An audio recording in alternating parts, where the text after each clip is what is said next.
Friends, welcome to my channel. ఈరోజు అయితే plant video అనమాట. ప్లాంట్ అయితే చూసేద్దాం రండి.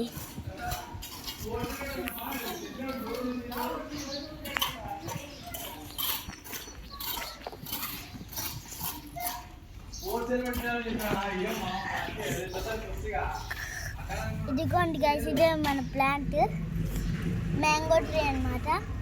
ఇదైతే లీవ్స్, ఇది స్టెమ్.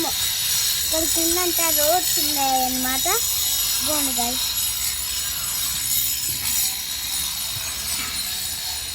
నేనైతే కూర్చున్నాను అనమాట. ఇదిగోండి మన ప్లాంట్ మ్యాంగో ట్రీ. ఇవైతే లీవ్స్, స్టెమ్, కింద రూట్స్ ఉంటాయి. కానీ దీనికి అప్పుడే ఫ్లవర్స్ రాలేదు గైస్. మ్యాంగోలు కానీ కాయలేదు, ఎందుకో తెలీదు. అవును కదా, 5 years తర్వాత గైస్ కాయలేదు ఇది. దర్యా ఫ్రెండ్స్ హాయ్ చెప్పు. Hi guys. చూడండి గైస్, నెక్స్ట్ పార్ట్ కావాలంటే లైక్ చేసి షేర్ చేసి నాకు కామెంట్ చేయండి. పార్ట్ 2 అని కామెంట్ చేయండి. Okay bye.